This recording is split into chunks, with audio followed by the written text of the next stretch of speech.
तिथि पर जन्मदिन पर जो शुभकामनाएं आपने दी ना, वो कालीचरण महाराज को सबको आशीर्वाद जन्मदिन पे दे देना चाहिए। वो जो आशीर्वाद है सारा ये दूसरों को दे दे कि इनको हम शुभकामना दे, ऐसा ठीक नहीं। ओम काली, ओम काली। मंचावर उपस्थित सर्व महानुभाव, माझ्या समोर उपस्थित सर्व धर्मप्रेमी, तुम्हा सगळ्यांना माझा हृदयपूर्वक ओम काली। जय श्रीराम।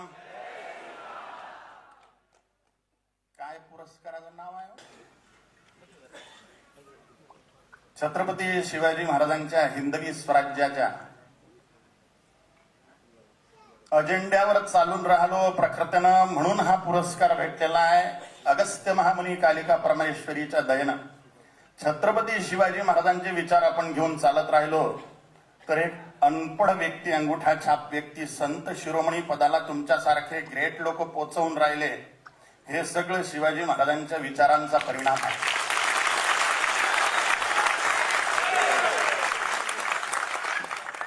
तुम्ही सगळ्या हिंदूंनी सगळ्या प्रकारचा जातीयवाद, भाषावाद, प्रांतवाद, वर्णवाद तोडून छत्रपती शिवाजी महाराजांच्या भगवत ध्वजाखाली हिंदू म्हणून एकत्रित व्हावे आणि भारताला पुन्हा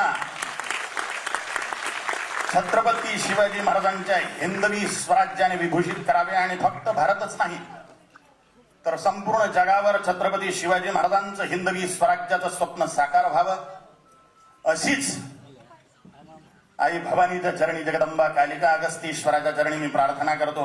तुमच्या हृदयात छत्रपती शिवाजी महाराजांची, श्री जगदंबेची आणि हिंदुत्वाची भक्ती अखंड जागृत हो आणि असे राजा लोक वारंवार सत्तेत बसवून यांच्याकडून धर्मकार्य तुम्ही निरंतर करत राहावं अशी मी हार्दिक शुभकामना करतो। ओम काली। मला असं वाटतं की घरातून मिळणारी शाबासकी ही कायम मोठी असते आणि ही घरची शाबासकी आहे असं मला वाटतं। खूप लोकांना माहिती नसेल पण माझ्या करिअरची सुरुवात एका प्रकारे गोडी निर्माण करणारा, त्याच्यामध्ये खूप मोठा सहभाग असलेली व्यक्ती इथे आहे, ते म्हणजे मकरंद सर। मकरंद सरांसाठी मी बॅकस्टेज करायचे जेव्हा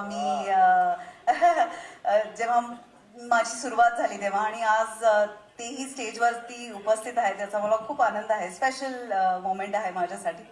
आणि शेलार सर, तुम्ही आवर्जून प्रत्येक फंक्शनला उपस्थित असता, आम्हाला कायम प्रोत्साहन देता, त्याबद्दल खूप धन्यवाद। असेच आमच्या पाठीशी उभे राहा। Thank you sir. ऑनर आहे आज माझा इथे येऊन आणि मला खूप मस्त वाटतंय। थँक्यू व्हेरी मच माने साहेब। मी साई दिशा प्रतिष्ठानचे पण खूप मनापासून आभार मानते। कुमार जी, आज कुछ सुनना चाहेंगे आपसे। ये सबके दिल की बात आज कल तुमको है बताना। सच अ बिग फैन। ये मैं इसलिए बोल रहा हूँ क्योंकि माझ्या घरी ना कोण, अश्विनी आई is in the ICU and बोलत बोलत आलो मी एयरपोर्ट और मैं बाहर पड़ लो, डॉक्टर्स, डॉक्टर अश्विनी, और अभी आपने 10 मिनट मुझे वो बुला दिया sir. Such a big fan सानदा, गॉड ब्लेस यू अबंडेंटली। तुमसे मिलकर तुमको है बताना, तो आज मिलना आपसे हुआ, such a dream come true. Thank you sir. नमस्कार, नमस्कार सर, नमस्कार सगळ्यांना, नमस्कार। आमची मुंबई, नमस्कार। So wonderful. आता खाली मी सांगत होतो, अवॉर्ड घेताना ऑलवेज मजा येते, मजा आली तुम्हाला सगळ्यांना बघून, काय energy, keep this going. Thank you so much. आणि सगळ्यांना माहित नसेल, ऍक्च्युअली माझा पहिला ब्रेक ना मॅक्सर was a Marathi serial called Oon Paus, I don't know, some early 90s, आणि असिस्टंट डायरेक्टर येऊन मला एक लाईन देऊन गेला, त्याच्यात एक अंग्रेजी शब्द होता आणि मराठी वन लाईन की किसने चेन चुराया, समजलं। तर त्याच्यात मी 50 रिटेक दिलं की चेन बदलत चेन आणि चोरलं बदलत चोरलं। मला तेव्हा कळलं नाही की तुम्ही कुणी चेन चोरलं असं काहीतरी होतं। 50 रिटेक झालं and today we are here. Thank you so much. Thank you Mane साहेब, thank you so much for this honour. Thank you so much, so overwhelm, so happy. Thank you, God bless you all. Thank you so much. Thank you so much Murali sir, and for sure वो अच्छा ही लगेगा ना। देखो, ये award जिंदगी में बहुत मिलते हैं हम लोगों को, लेकिन क्या है, अवार्ड का मतलब कुछ और होता है, एक हौसला। एक हौसला होता है, बस और कुछ नहीं, कि शायद हमने कुछ किया लाइफ में, ऐसा लगता है, उसका एहसास दिलाते हैं ये अवार्ड। तो मुझे बड़ा अच्छा लगता है कि इस तरह के कोई कार्यक्रम हो, आज मुझे अवार्ड मिले, बड़ा मजा आता है। तो अच्छा तो लगेगा ही, लेकिन माने साहब आपको हैट्स ऑफ, आप जो काम करते हो ना, ये आप काम करते ही रहना और हम लोगों को बुलाते रहना, हम लोग आते रहेंगे हमेशा, ठीक है ना? ये उम्मीद नहीं थी। Thank you so much Anuja. धन्यवाद धन्यवाद दादा, धन्यवाद. दादांचे काय चित्रपटाचं का हा ऐका ना, पटकन ऐका, त्यांची फ्लाईट आहे आणि मला पटपट बोलता येत नाही.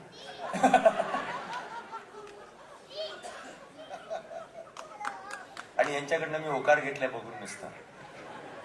शेखावतजींनी पण मी आता मैत्री सांगितली, तर त्यांचंही आपलं ते थांबतील, फ्लाईट थांबवेल.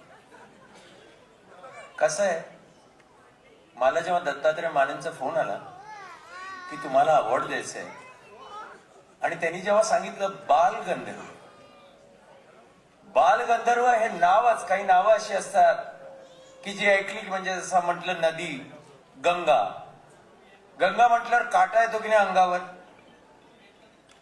म्हणजे काय, तर पापनाशिनी आहे, जीवनदायिनी आहे, देवाचं वरदान आहे, अशी ती गंगा आहे. त्याच्या आजूबाजूला राहिलं, डुंकून घेतलं तर झालं, पाप गेलं, नष्ट झालं. त्याच्या काठाने राहिलं तर तांदूळ, ऊस सगळं काही उगत झालं. बरोबर आहे की नाही? आणि देवाचं वरदान आहे, हिमालयातनं निघाली, बंगालच्या उपसागरात तर येत येत आपल्यापर्यंत पोहोचली, अशी ती गंगा आहे. कुसुमाग्रजांनी सांगितली, गंगाबाई माहेरवाशी म्हणून घरात राहून गेली. माझं म्हणणं आहे, नटसम्राट, संगीत आणि अभिनय हे दोन्ही एकत्र केलं 1905 ते 1955 या काळात. जरा विचार करा, जेव्हा स्त्री नटी नाटकात अभिनय करू शकणार नव्हती, अशा वेळी स्त्री भूमिका स्त्री सारख्या साकार करून स्त्रीला लक्षणीय लक्ष आणि एक आत्मीयता देणारी अशी जर कोणी व्यक्तिरेखा उभी केली असेल तर ते आहे नटसम्राट बालगंधर्व. म्हणजे लक्षात ठेवा, समाजाने सांगितलं की स्त्री मंचावर येऊ शकत नाही, तर पुरुष म्हणाला मी स्त्री भूमिकेतनं स्त्रीला उभी करतो. सुभद्रा, शारदा, रुक्मिणी या व्यक्तिरेखा जेव्हा त्यांनी साकार केल्या, तेव्हा तुम्हाला सांगतोय प्रेक्षकातनं थोडासा त्यांना भ्रम व्हायचा की खरंच स्त्री आहे का पुरुष आहे, आणि ते स्त्री म्हणून त्यांच्या प्रेमात पडायचे. प्रेक्षक शेवटी वेगळेच आणि वेडेच, पण ती सत्य, ते सत्य साकार करणारे. तुम्हाला माहितीये का, सुंदरतेबद्दल आपण बोलतो, सई तू आज सुंदर दिसतेस, इथे बऱ्याच जणी असतील ज्या सुंदर दिसतायत, पण सुंदरतेला खऱ्या अर्थाने मूल्यमापन कोणी दिलं? बालगंधर्वांनी. एका बढ़ाया, इस मंच का सम्मान बढ़ाया, इसके लिए मैं तहे दिल से उनका शुक्रगुजार हूँ. आणि माझ्यावरती नेहमी ज्यांचंच प्रेम असतं असे माझे मार्गदर्शक आदरणीय सन्माननीय ॲडव्होकेट आशिषजी शेलार सर यांनीही मला अगदी कमी वेळेमध्ये सांगितले की दत्ता काही असू दे, मी तुझ्यासाठी येणार आहे. त्यांनी माझ्या पाठीवरची जी लढ म्हणून थाप मारली ती मला आयुष्यात पुढे घेऊन जाणार आहे.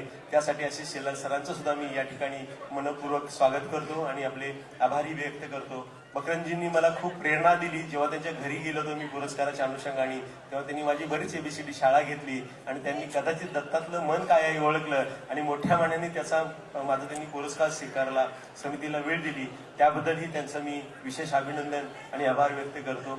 त्याचबरोबर आमच्या राज्यातले काही IAS ऑफिसर आहेत ज्यांनी या राज्यामध्ये चांगलं काम केलेलं आहे, त्यांनीही माझ्या विनंतीला मान दिला. इथं आले परमेश्वर कदमजींनी मला सन्मान दिला.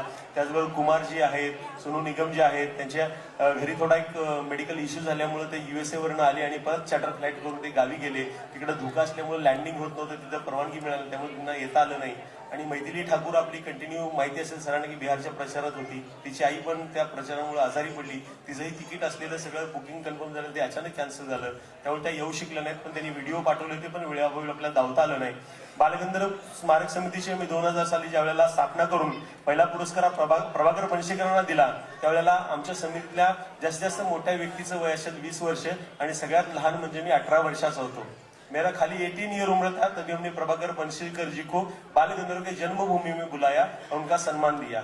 बालगंधर्व यांच्या जन्मगावी आमचा जन्म झाला, पण लक्षात आलं की बालगंधर्वांचं संपूर्ण भारतात कुठेही स्मारक नाहीये. इतका मोठा कलाकार घडून गेला, पण त्याच्या स्मृतीपत्रात काहीच घडत नाहीये.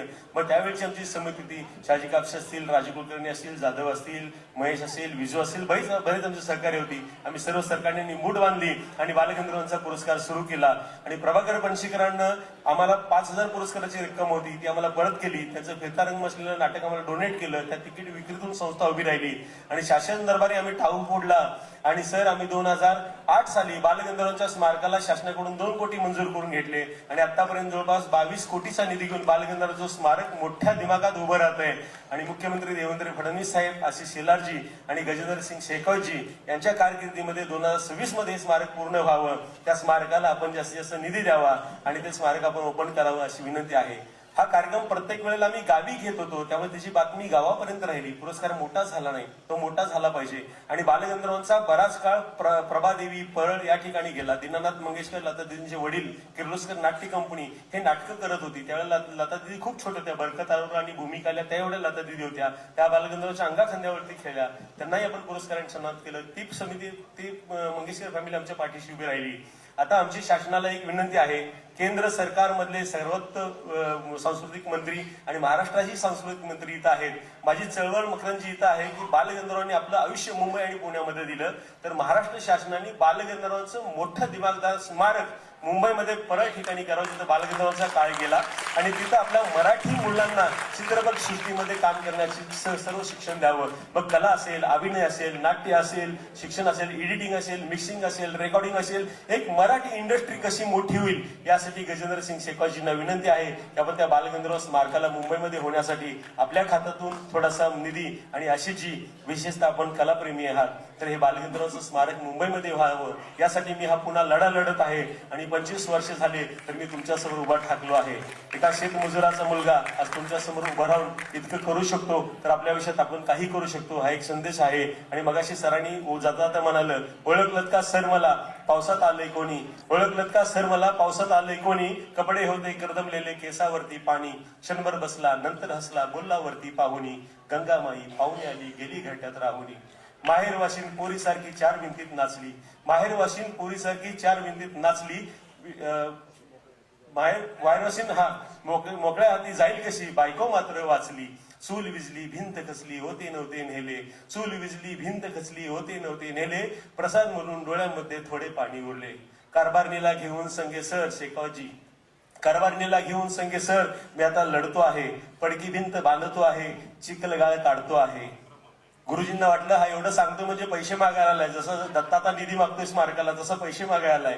त्याला खिशाकडे हात जाता जाता हसत हसत उठला, खिशाकडे हात जाता जाता हसत हसत उठला, पैसे नको सर जरा एकटेपणा वाटला, मोडून पडला संसार पण मोडला नाही कणा, मोडून पडला संसार पण मोडला नाही कणा, आपण दोघांनीही माझ्या पाठीवरती हात ठेवून सर फक्त लढ म्हणा, सर फक्त लढ म्हणा. धन्यवाद. जय हिंद, जय महाराष्ट्र. आपला सर्व आयोजक आमचे मानेसाहेब, सईद ईशा प्रतिष्ठानचे सर्व पदाधिकारी, उपस्थित नागरी बंधू भगिनी आणि मातांनो, मला याची कल्पना आहे की आपल्याला सगळ्यांना ज्यांना पाहायचं होतं त्या सगळ्यांना बघितलंय आणि ते सगळे केले आहेत.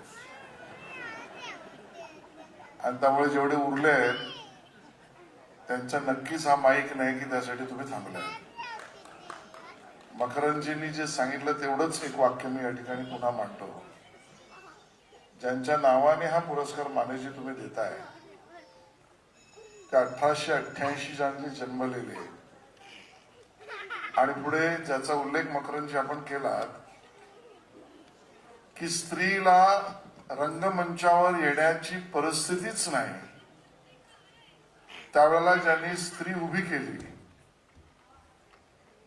तिचं रूप उभं केलं, तिच्या अदाकारी उभ्या केल्या, तिच्या लखपी उभ्या केल्या आणि समाजाला जे बघायचं होतं, जे करता येणं शक्य नव्हतं, ते संपूर्णता उभं केलं. आणि एक उल्लेख आहे, हा जो गंधर्व, हे जे नाव आहे बाल गंधर्व, ते लोकमान्य टिळकांनी त्यांना गंधर्व ही उपाधी त्या ठिकाणी दिली. कारण त्या वयामध्ये एका बालकाला इतकी मोठी नाट्य संगीताची, रंगभूमीची जाण, म्हणून त्या बालकाला म्हणजे लहान वयातल्या मुलाला गंधर्व म्हणणं असं टिळकांनी केलं. त्या पद्धतीने वेगवेगळे 36च्या वर भूमिका आणि हजारो प्रयोग त्यांनी उभे केले आणि नाट्य संगीताची सेवा केली. कंठामध्ये दैवी शक्तीच जणू काही. अशा या व्यक्तीच्या नावाने हा पुरस्कार आहे. म्हणून मला असं वाटलं की मी तर येणारच होतो, पण भैरव आमचे शेखावतजी हे विशेषतः मुंबईला या ठिकाणी आले, त्यांनी सुद्धा या पुरस्कारामध्ये सहभागिता दिली. सर्वांना ज्यांना पुरस्कार मिळाला त्यांना शुभेच्छा.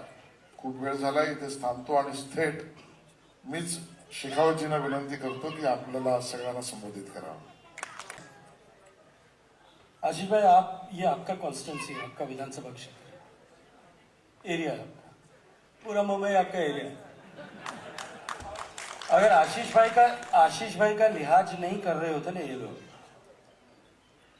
और मैं यहाँ खड़े होकर के एक वोट करा था अभी कि इनमें से कितने लोग भाषण करने के लिए आए, एक भी ईमानदारी से हाथ नहीं उठाता.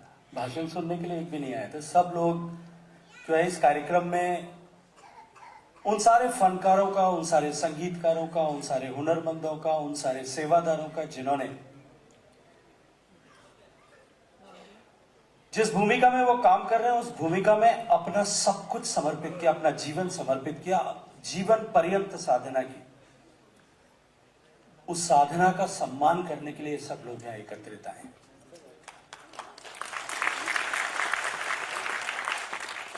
ये ऐतिहासिक सभागार जिसने मुंबई के रंगमंच को एक नई ऊंचाई दी, मुंबई की संस्कृति के विभिन्न स्वरूपों का साक्षी रहा, और एक ऐसे नाम से जुड़ा हुआ ये पुरस्कार समारोह बाल गंधर्व. अभी मकरंद भाई ने विस्तार से उनके बारे में बता दिया, इसलिए मुझे दोहराने की आवश्यकता नहीं. लेकिन जिस व्यक्ति ने उस कालखंड में, जब न तो इस तरह की लाइट इफेक्ट्स हुआ करते थे, न इस तरह के एडवांस म्यूजिकल इंस्ट्रूमेंट हुआ करते थे, न अकूस्टिक सिस्टम हुआ करते थे, उस जमाने में अपनी प्रतिभा से लोगों को सम्मोहित किया, अपने प्रतिभा से लोगों को बांधना सीखा, अपने प्रतिभा से लोगों को मंत्रमुग्ध किया. मैं मानता हूं कि हम सब लोग, मेरे सहित, मैं दिल्ली से चल करके आया, आशीष भाई अपना काम छोड़ करके आए, इतने सारे हुनरमंद आए, इतने सारे फनकार आए, इतने सारे शुद्धी श्रोता और दर्शकगण आए. माने सर, ये किसान के बेटे की उस ताकत को समझते हुए आए जिसने उस सम्मान, उस व्यक्ति का, उस साधना का सम्मान करने का पूरा उठाया. और मैं तो आशीष भाई से कहूंगा कि ये जो ITSF अवार्ड 25 साल से चल रहा है, ये बाल गंधर्व पुरस्कार जो दत्तात्रेय माने साहब और इनका साई दिशा फाउंडेशन जो इतने 25 साल से लगातार दे रहे हैं, मुझे लगता है कि अब समय आ गया है कि दत्तात्रेय माने को भी एक पुरस्कार बड़ा सा किसी न किसी मंच पर दिया जाए. Much more. मुझे लगता है जितनी तालियां आपने बजाई है, थोड़ा दिल से कम बजाई, थोड़ी और जोर से ज्यादा दत्तात्रेय माने को तालियां. देखिए, बहुत सारे पुरस्कार होते हैं. कुछ पुरस्कार ऐसे होते हैं जहां पुरस्कार की राशि बहुत बड़ी होती है. कुछ पुरस्कार ऐसे होते हैं जहां पुरस्कार का मंच बहुत बड़ा होता है, भव्य होता है. इंडियन फिल्म फेयर अवार्ड हो रहा है, बहुत बड़े सारे आर्टिस्ट इकट्ठे होते हैं, खूब धूम धड़ाका होता है, खूब सारा लाइटिंग होती है, खूब सारी एनर्जी होती है. कुछ पुरस्कार ऐसे होते हैं जहां दिल से जुड़ा होता है, ये पुरस्कार दिल से जुड़ा होने का पुरस्कार।